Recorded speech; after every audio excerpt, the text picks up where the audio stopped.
Hi, it's Troy Griggs with Obsidian Wisdom. Today we'll be answering the question, what are the retirement planning life stages? When it comes to life, we have seasons. That's often what I discuss when I talk to my clients or my kids or my friends.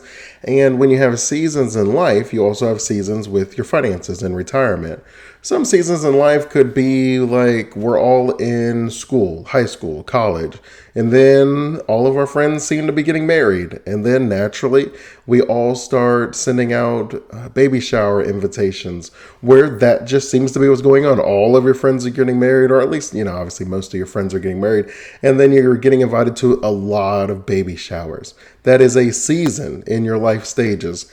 Then, you find out that you stop getting invited to weddings. You don't seem to be having people getting married as much, and that's common. We have left that life stage, and we stop getting invited to baby showers because, again, it's common. We all stop having children at some point, some later than others, but we all at some point stop having children.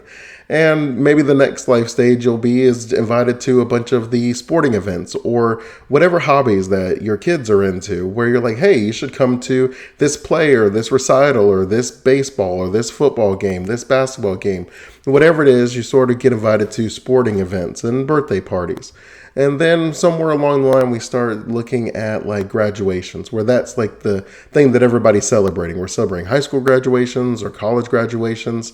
And then we're adults and we start moving into the phase where our kids are getting houses, but we are empty nesters, where our house is empty, which means we can start looking at maybe other things that we were planning on doing, but things were complicated with the kids, and now we can start doing it, whether that is traveling, starting a business, writing a book, whatever adventure you were thinking of where you felt your responsibilities maybe were a little bit weighing on the ability for you to chase one of your dreams. You feel like this is the time. You have the perfect opportunity. You're probably now deciding, okay, well, I'm making a lot more at work, so we're able to balance some things. Whether we're paying for our kids' college or helping with a down payment, I don't know. That's really up to you, but we start moving through these phases of life. And then the final stage, we end up just being invited to a lot of funerals where it seems like our parents are passing, some of our friends are passing, where that's just kind of what's going on. We're invited to funerals, maybe some things with grandkids along the way,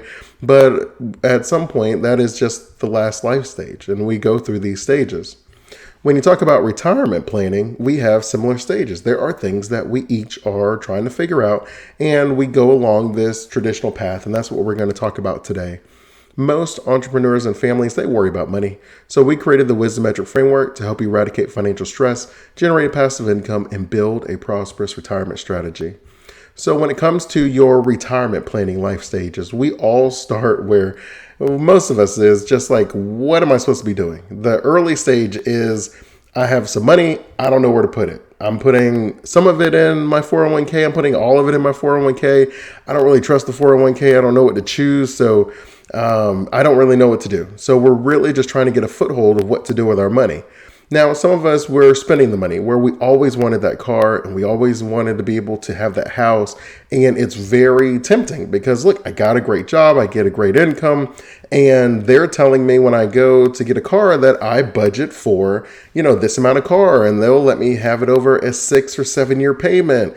And you're like, okay, I can get it, I can afford it. Same with the houses where they're like, oh yeah, you budget, you can get a house up to this amount. It's going to be great. And you're like, okay, so early in the stages, we're really just trying to build that foundation.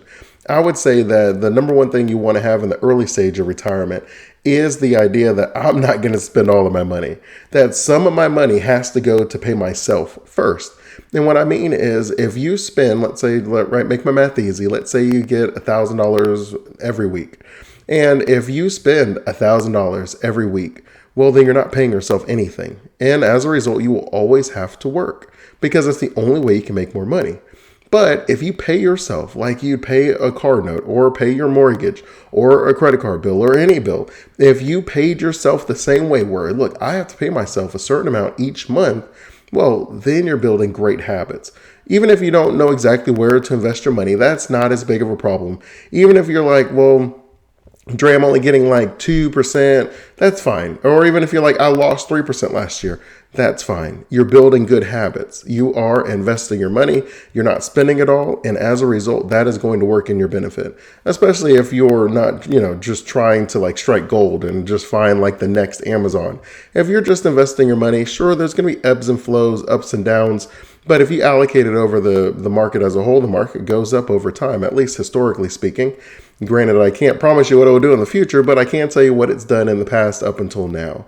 And so as long as you build that habit of just putting some money away, whether you're just matching your 401k, which is a great start because that's free money, that is a free 100% return, assuming that they match up to a certain percentage. Or if you're saying, you know what, I want to start with a Roth, that's a tax-free investment and I like not paying taxes. Good for you. Fantastic decision. Just put some money away. Don't overthink it. You can learn all the strategies and you can kind of watch the videos and read the books and you can get to a place where you're like, okay, I am investing in money very efficiently. But it first starts with spending less than what you make. Then you move into the next phase, which we'll just call like maybe your mid-career phase. So your kids are like teenagers / adults. They're kind of moving into college and you have these different priorities where you're like, okay, now I care about my kids. I'm trying to figure things out with them. Should I be putting money for their college fund or should I be putting money for my retirement fund? And you have lots of competing priorities and you're trying to figure out where you're going to balance these things because you have a little bit more money and hopefully you haven't been like expense creeping where every time you make a little bit more, you actually end up spending that amount. Whether you start buying better food or you get a bigger house or you get a better car, you don't want to be creeping where every time you get a raise, you end up spending that.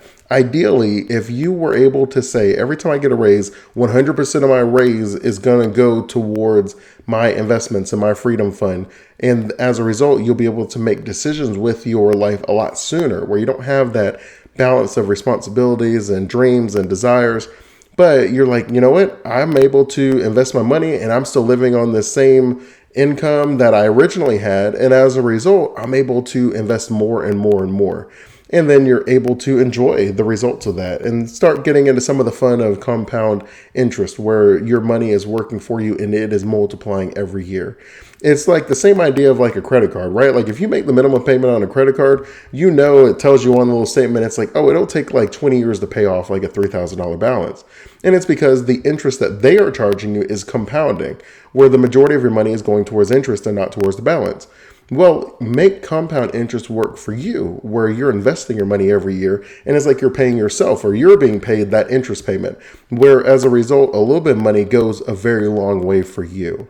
And so ideally at this stage, mid-career, you're making a little bit more, your kids are a little bit older, everybody's out of daycare, and hopefully you've been able to kind of stay in the same house, or at least you haven't crept too much up on the expenses, and you're able to start saving some more money aside.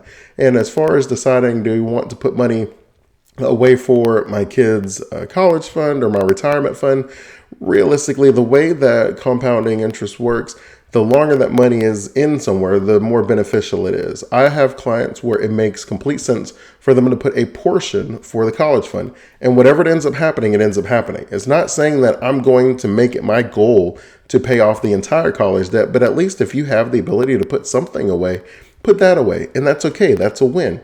Others, it doesn't make sense for them to put anything away because ultimately your kids will have their entire life to pay off their college debt and you have to be able to afford your own retirement. And then if we plan it right, you're able to ultimately leave a legacy anyways for them, which would be a benefit. You don't want to just be like, okay, I'm going to focus on college now because you never know, right? If your kid becomes a rocket scientist or something amazing, then they're fine anyways. You don't have to worry about it. So I would say, focus on your freedom fund. Once you're free, you're able to then allocate some of your money to help them. Maybe they take out student loans in the beginning, but maybe once you have enough money set aside, you're able to then help them pay it off later on.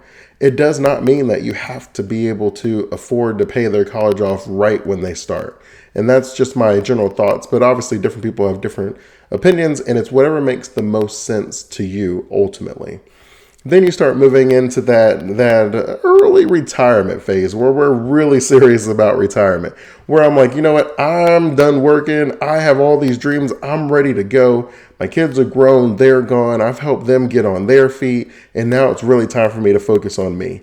That's where a lot of people are usually at when they're at that phase. So now they're trying to figure out, am I like efficiently allocating my money? Am I getting the returns I need? Do I need to start protecting some of my investments? I don't want to have to work an extra 5 or 10 years because I kept my investments in aggressive funds. Maybe I should start moving them into a little bit safer funds where I'm starting to work on capital preservation, just making sure my money doesn't go away if something crazy happens. You also want to make sure that you're not paying like any penalties because your money is in things that access early. You start figuring out if you have any required minimum distributions, and you start just figuring out what is the order I'm going to be withdrawing my money in. You may go as far as to decide, okay, where am I going to live at? Am I going to move to where my grandkids and my kids are? Am I going to move to a different country so that my money's worth a little bit more and goes a little further? Do I live somewhere hot and I've always wanted to live somewhere cold? Do I live somewhere cold and I always wanted to live somewhere hot? There's a lot of decision when it comes to just really encapsulating, all right, my retirement is like coming and I'm really excited to retire. So where am I going to be answering these questions? This is where you're in that phase where you're really just like, I really need to make sure everything's okay. Ideally, if you're 5 years out or so, it doesn't matter what age you are, it's how much time from when you want to retire. If you want to retire in 5 years, it's a really good time to just say, look, am I doing everything okay? Do I need to make any shifts, any changes? It'd be even better if you can come 10 years out where you have a 10-year plan, because obviously 10 years is just double the time. And so that gives you a little bit of an advantage where maybe you don't have to put as much money away or you don't have to allocate it as aggressively. But 5 years still makes it manageable, right? Once you start getting in like 3 or 2 years, it's very difficult to be able to put a plan together that is going to change the trajectory within a 1 or 2 or even a 3-year span. So you want to at least be looking at the 5-year timeline. And then you're going to be retired. That's the next phase. So you're having your retirement party. Everybody's cutting the cake, giving you your gold watch. They got you the gift cards. They send you off into the sunset, and you're feeling fantastic. So you're now deciding, okay, what order was I going to take the money out in? Do I still feel really good about that? Am I going to start Social Security now, or am I going to wait because I want a little bit more? And I know if I wait to get the full Social Security, then I'll have a little bit more that comes in each month. What about like Medicare? What am I going to do with that? Where you're really deciding, okay, what am I going to start accessing? What money am I going to be using now? Is it okay for me to use it? I don't know what age you decided to retire at. But, you know, if you have some accounts where you can't access it till 59 and a half, well, those aren't the accounts that you start with in your early retirement. But now your priority shifts. So now you have a little bit more time. So you're figuring out your second life. Just what is it that you really want to do? Do you want to ride and travel? Do you want to explore and try new food? Do you want to become a chef and be creative? What do you want to do with your second act? There's amazing stories of people that I know where they're like, you know, we've always enjoyed wine, so they opened a winery. And as a result, they're generating an income with their winery, but they love it. And so they're able to have this second life where they really enjoy the work they do, but it also generates an income for them to fund their retirement. And you have these options as well for you, where photography and just different hobbies that you have, there is these options for you to generate an income off of those interests that you have. And so you just want to keep an open mind when you're deciding that in your early retirement.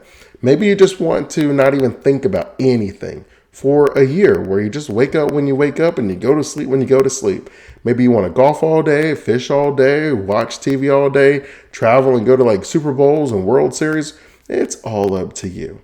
But in the early stage of retirement, most people are just trying to figure out which money am I going to access first? Are there any penalties?